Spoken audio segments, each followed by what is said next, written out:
Hello friends, good afternoon. Am I audible and visible? Somebody please ping me so that I can begin with today's session. Yes guys. Somebody please ping me so that I can begin with today's session guys.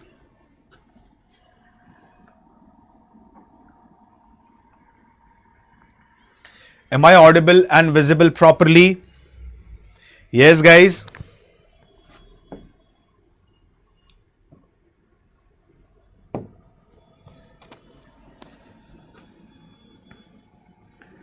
Okay, thanks a lot Lokesh. Yes guys, hi, this is Alok Ojha. Welcome to StudyIQ IAS English, and we are going through the complete modern Indian history series.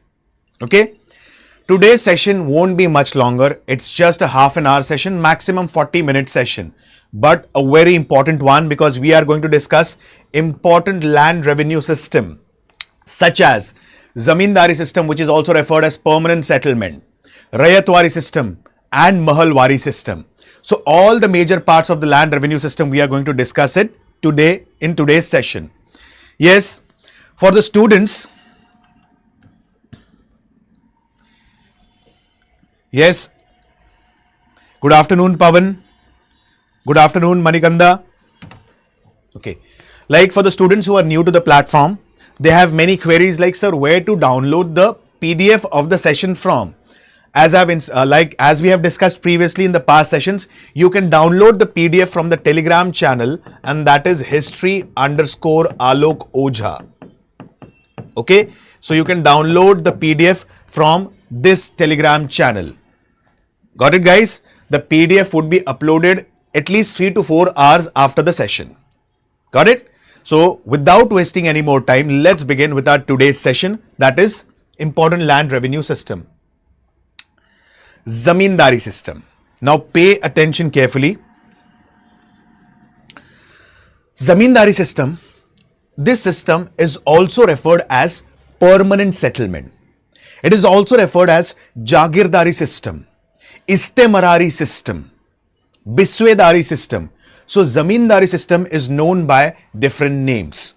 And the credit for creation of Zamindari system or permanent settlement goes to Lord Cornwallis. Now prior to this, in simple words, prior to Zamindari system, there was one system which is referred as quenial settlement. And quenial settlement was brought by Lord Warren Hastings. As discussed in the previous sessions, that there were three major presidencies: Bombay, Bengal and Madras. And there were governors for the respective presidencies. But the governor of Bengal was designated as Governor General of Bengal. And the first Governor General of Bengal was Lord Warren Hastings. He had come up with quenial settlement. And what is quenial settlement? Quenial settlement basically means, pay attention guys, it basically means a bidder, a zamindar, he would be given the authority to collect the taxes from a particular region for the next 5 years. Okay, but this system did not work. Later on, Lord Cornwallis, he came up with a new system which is referred as Zamindari system or Istemarari system or Jagirdari system or Biswedari system or permanent settlement. One and the same. Now Lord Cornwallis, let me give you a brief introduction about him. And we had discussed earlier, Lord Cornwallis, he is also referred as father of civil services. He laid down westernization of public services. It simply means Indians are not allowed into civil services. Lord Cornwallis, he is also referred as blue-blooded aristocrat since he belonged to the royal family. Apart from this, Lord Cornwallis, he started Thana and Daroga system, and he is credited with creation of Zamindari system or permanent settlement. Now he introduced Zamindari system in Bihar, Bengal and major parts of Odisha. I repeat, Bihar, Bengal and certain parts of Odisha. So what is Zamindari system all about? What are the important clauses of Zamindari system? What are the merits as well as demerits of Zamindari system? Let's explore.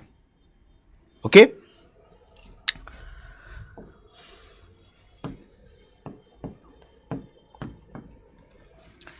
In Zamindari system, English East India Company is directly not going to collect the revenue from the peasants or the farmers. Okay, I repeat, in Zamindari system, English East India Company will not collect the revenue directly from the peasants.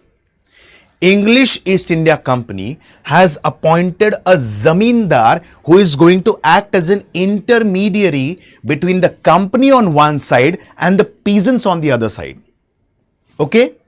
In simple words, this zamindar is acting as a middleman. Middleman between whom? English East India Company on one side and the farmers or the peasants on the other side. This person will collect the revenue or the taxes from the peasants, keep his commission and pay the excess amount to the English East India Company. Now, how this zamindar was being chosen? Zamindar was being chosen on the basis of bidding system. Now, what this bidding system is all about, let me explain you with the help of a simple example. Suppose there is a village and in that village there are 100 farmers. Okay, among 100 farmers, there are 5 landlords, or we can say there are 5 zamindars who have lot of land. Now, what will Britishers do? They will go through a bidding process. Now, in this bidding process, the highest bidder would be given the authority to collect the taxes from individual peasants of that village. Okay, and this system is called as Zamindari system. Now, Zamindari system is also referred as permanent settlement. Now, why Zamindari system is referred as permanent settlement? There's a reason behind that. For next 10 years, the tax slab would be fixed. It would be fixed completely. Correct? Example. Suppose I'm a peasant, I'm a farmer. I have to pay 70 rupees as a tax to the Britishers, English East India Company. This year, I have earned rupees 100. I pay 70 rupees as a tax. Next year, I earn 200 rupees. Still, I pay 70 rupees as a tax. Correct? So, the tax slab here is fixed. Correct? Hence, this system is also referred as permanent settlement. In simple words, Britishers observed or company observed one strict rule: fixed rate and fixed date. We want this much amount of money on this particular date, and the onus is completely on zamindar. Okay, 89% of the revenue went to the company and 11% was kept by zamindar as his commission. Getting the points clear, guys? 89% revenue, it went to the company and 11% was kept by zamindar as his commission. I'll give you a small example. Suppose I have to pay 70 rupees as a tax. 89%, approximately 90%, that is 63 rupees. It will go to whom? It will go to the company. And 7 rupees was kept by zamindar. Correct? This is just an example. Getting the points? As I have told you, English East India Company was just concerned with one thing: fixed rate and fixed date. At this particular date, we want this much amount of money. So the onus lies completely on whom? Zamindar. Now zamindar, they were given the authority to maintain lathiyals. And who are these lathiyals? Lathiyals are the bodyguards. Correct? Now in that case, zamindar used to exploit the peasant and he used to get excess revenue from the peasants. He used to force the peasants to give him extra money. So this is one of the major flaws of zamindari system. Now what is the merit of zamindari system? One of the major merit of zamindari system is, for example, if I'm a peasant, now I have completely realized one thing, that I have to pay 70 rupees as a tax for next 10 years. So irrespective amount of the money that I earn, suppose if I earn extra money, I can spend that money on specifically on my land again, to improve the fertility of the land, to replenish the barren land. Correct? So I will spend the excess amount. Why? Because the taxes are fixed for the next 10 years. And what is one of the major demerit of Zamindari system or permanent settlement? The major demerit of Zamindari system or permanent settlement is, particularly speaking, suppose I'm a peasant. I have 2 acres of land. I have a neighbor. He also has 2 acres of land. Correct? I am paying 100 rupees as a tax to the government. My neighbor who also has 2 acres of land, he is also spending or he is also giving 100 rupees as a tax to the government. Correct? My land is not that fertile. And on 2 acres of land, suppose I have 10 quintals of rice production. And on 2 acres of land, my neighbor, he has 15 quintals of rice production. Correct? Although the quantity of the land is same, 2 acres for both of us. Correct? But the production on my neighbor's land, it is more in comparison to my production. So the taxes should actually be based on what? It should be based on the fertility of the soil. It should be based on the production. Correct? But here the taxes is majorly based on the quantity of the land. So isn't this a sort of injustice towards me? So this is one of the major demerit of Zamindari system. Okay? Apart from this, Zamindari system covered 19% of British India, which was the least one. So it covered 19% of British India. So I'll repeat the points again in short. Please pay attention carefully.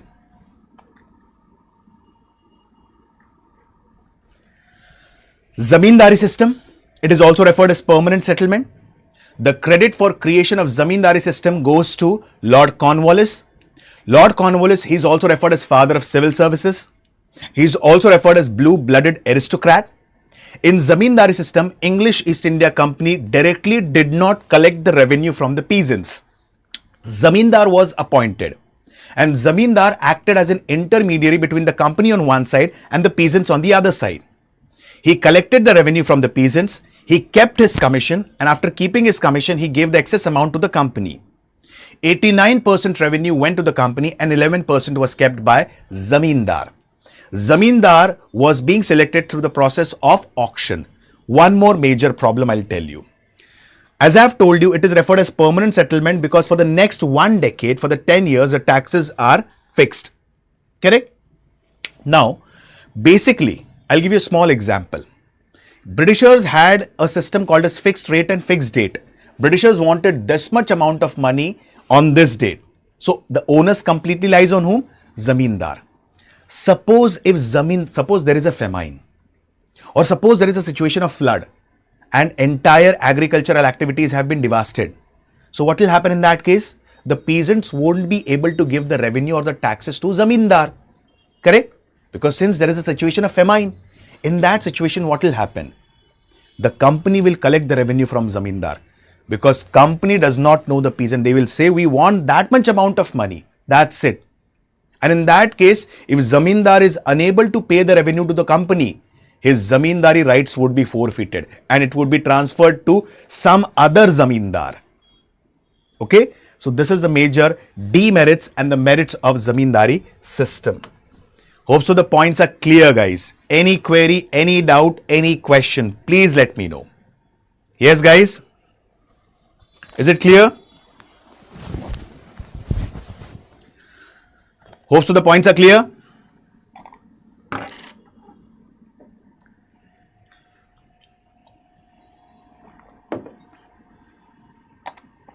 Now let's speak about another important system referred as Ryotwari system. Now what is Ryotwari system and why do the genesis of Ryotwari system goes back to the medieval period? Let's understand about this. It is believed that the origin of Ryotwari system goes back to the ruler of Sur dynasty, whose name was Sher Shah Suri. Now let me tell you one thing. Mughal Empire, it was being founded by Babur. Babur, it's a Persian word which means tiger. And Babur, he fought multiple battles in India from 1526 to 1529. First Battle of Panipat, followed by Battle of Khanwa, Battle of Chanderi, followed by Battle of Ghagra and so on. He was being succeeded by his son whose name was Humayun. Humayun basically means fortunate, but he was considered as one of the most unfortunate rulers of the entire Mughal Empire. Correct? Now, during the time of Mughal Empire, particularly during the time of Humayun, there was a political vacuum from 1540 to 1555. Because at this time, Suru dynasty ruler Sher Shah Suri, also referred as Farid Khan, also referred as Sher Khan, ruled over the northern part of India. And now Sher Shah Suri, he came up with many administrative reforms. Like I'll give you one of the simple example. You might have heard about the Grand Trunk Road, correct? The genesis of the Grand Trunk Road particularly, getting the points clear, again goes back to this period. So I'll give you one of the simple example about this. Sher Shah Suri, he has come up with many administrative reforms. And one of the major administrative reforms of the Sher Shah Suri was, he classified the land into 3 categories.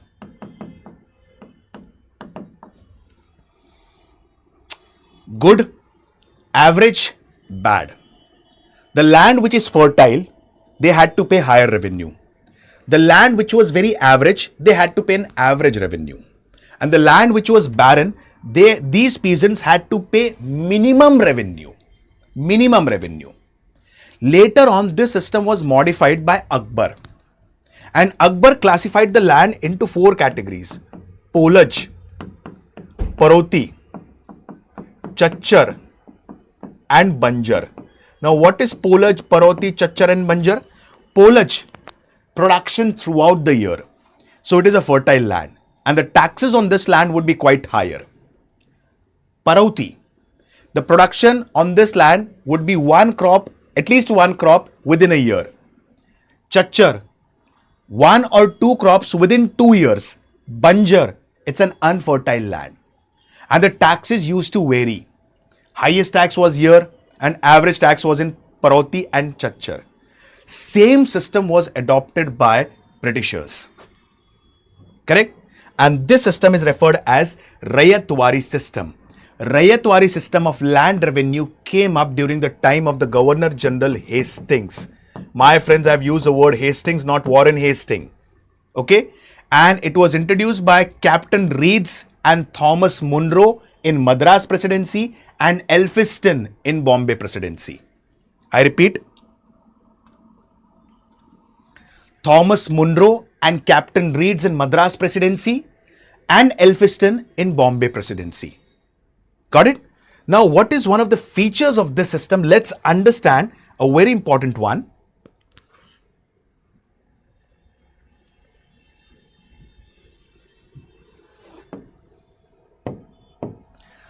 We had seen Zamindari system. And what did we see? Zamindar acted as a middleman between the company and the peasant. Simple words, he used to collect the revenue from the peasants, keep 11% commission and 89% of the revenue was given to the company. But in Ryotwari system introduced by Lord Hastings, the role of Zamindar ended directly, not indirectly. We'll understand how not indirectly. Here, English East India Company directly collected the revenue from the peasants or individual farmers. And the land was classified into 3 categories. Good, average and barren. On good land, the taxes was approximately 60 to 66%. On average land, the taxes was approximately around 50 to 55%.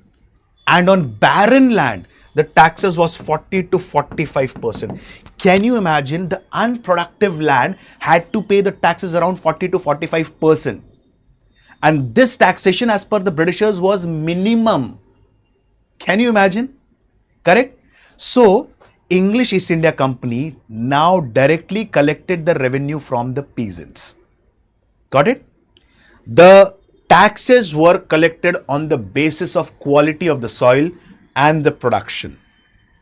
Now, one of the major flaw of Ryotwari system here is the peasants are dually exploited. How the peasants are dually exploited? Now the first question that will crop up in the mind of every aspirant, sir, how these peasants are dually exploited?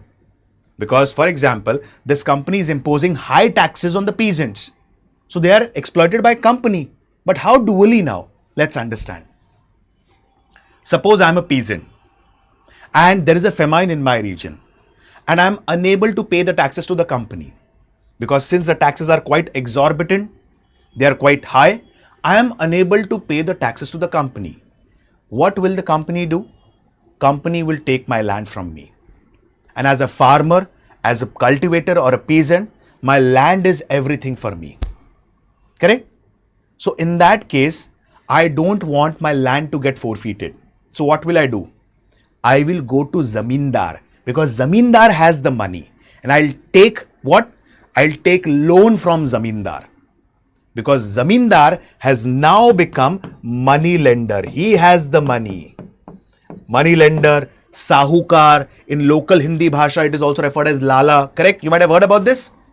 And money lender, he charges exorbitant interest on the peasants. So here I am dually exploited. How dually exploited? If I am unable to pay the revenue to the company, what will the company do? Company will forfeit my land. And in that case, I go to money lender to take some loan who charges very high interest rate. In that case, if I am unable to pay the loan to the money lender, what will happen? Money lender will seize my land.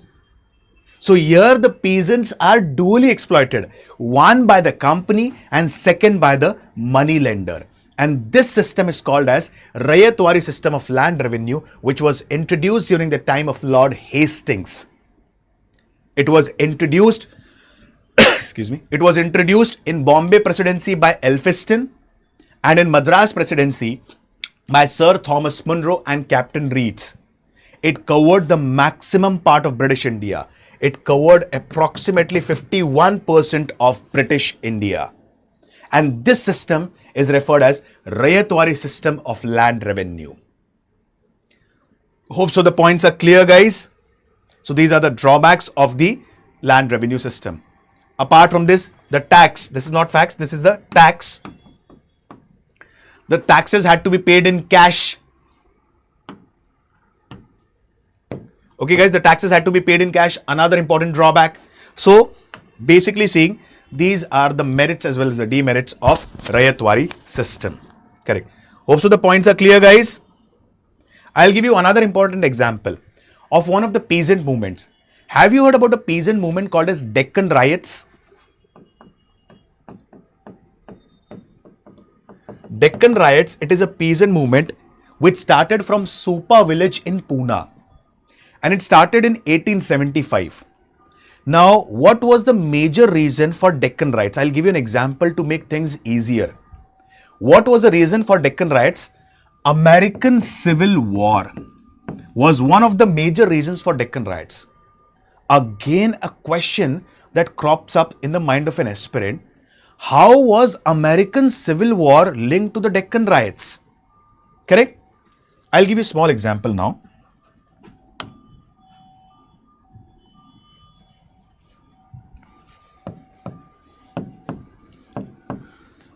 Agriculture is majorly or broadly categorized into two parts: subsistence agriculture and commercialized agriculture.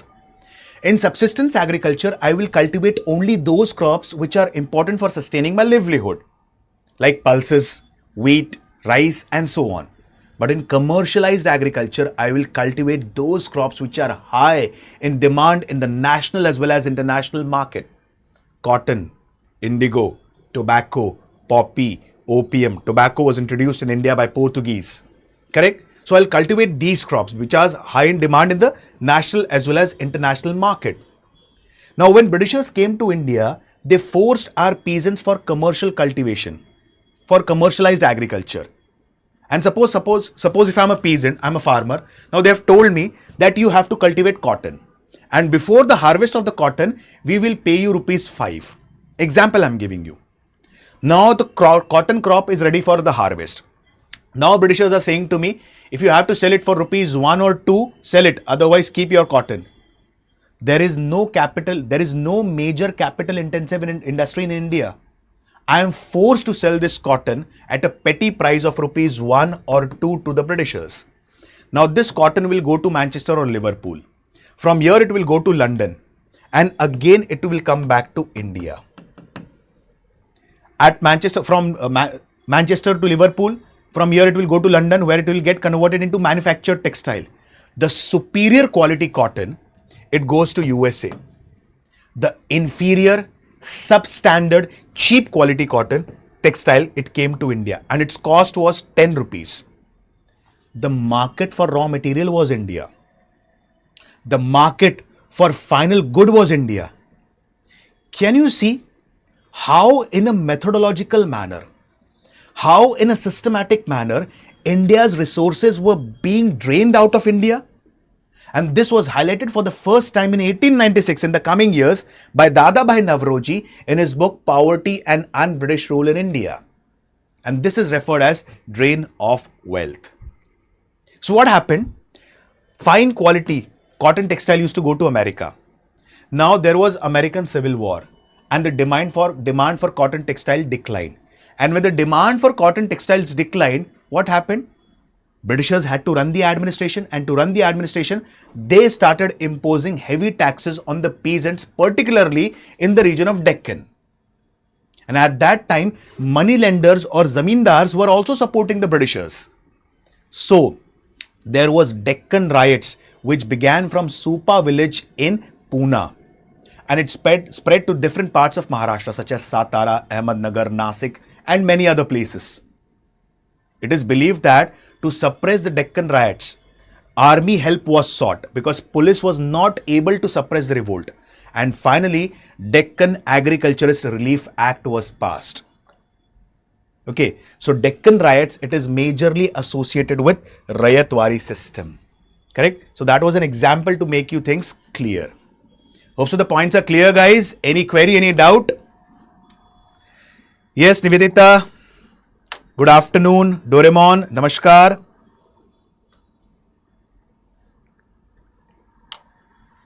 And the last one, Mahalwari. As I have told you, Ryotwari covered major part of the British India. It covered 51% of British India. Now let's understand about Mahalwari system. Now Mahalwari system was being introduced by Lord William Bentinck.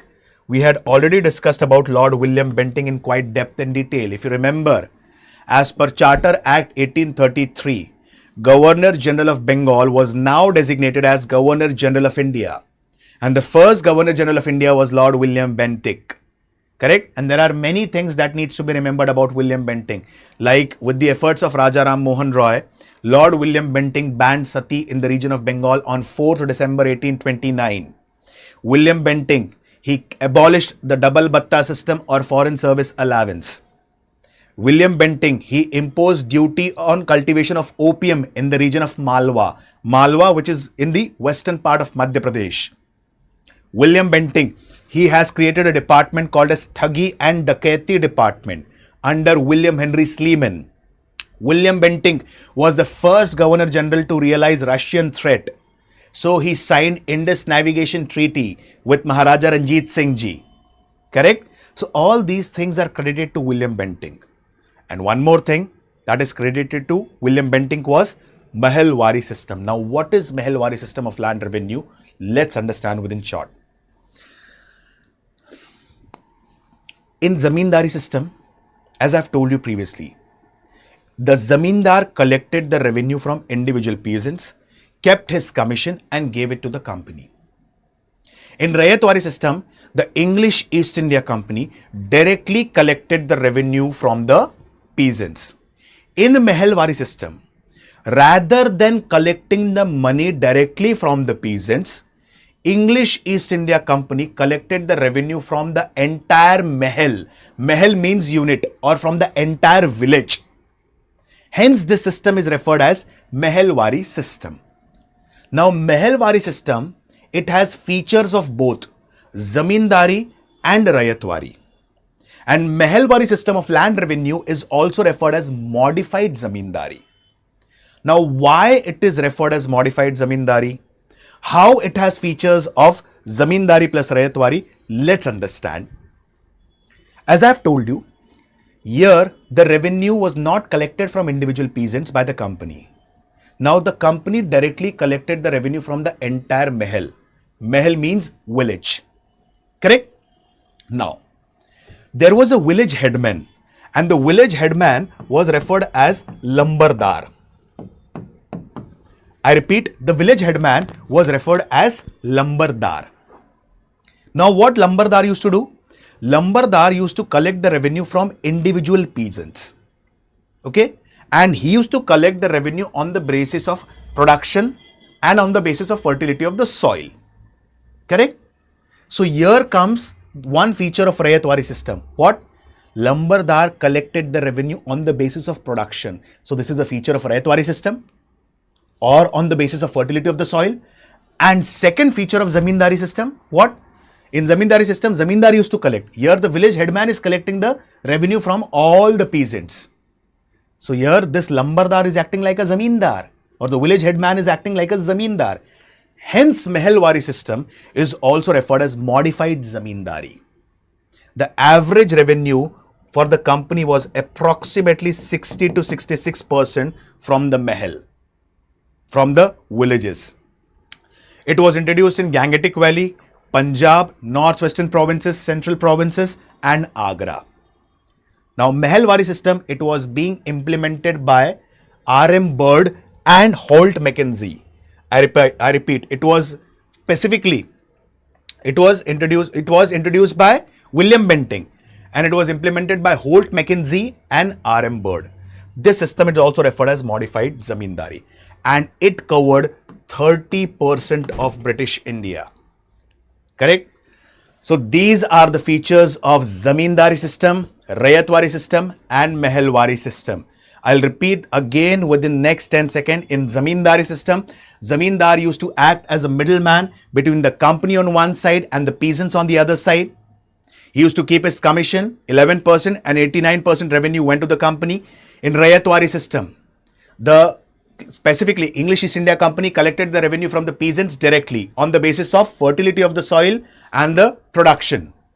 And in Mahalwari system, rather than collecting the revenue from the individual peasants, the revenue was collected from the entire Mahal, that is from the entire village. The least area was being covered by Zamindari system, 19%, 19. And the maximum area was being covered by Ryotwari system, 51%. Okay guys, so this is majorly about the land revenue system. One more important thing, like from 7th of March 2025 at 6 p.m. Sampurna batch is going to start. It has wonderful features like Prelims and Mains Residential Program. If a person qualifies prelims examination, his full fees would be refunded. Rupees 11,000 reward would be given to the top monthly performers. And interview guidance program is also a key feature of the Sampurna batch. It is going to start on 7th of March at 6 p.m.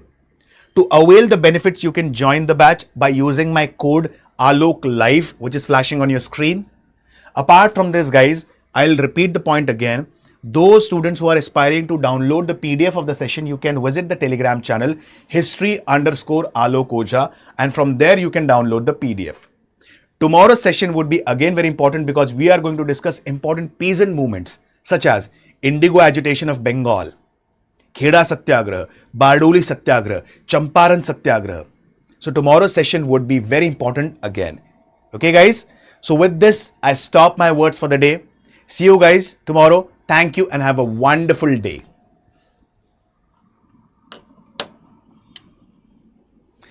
Nivedita, Jyotedars, it's a different terminology. Lambardar, it's a village headman. Okay, Nivedita?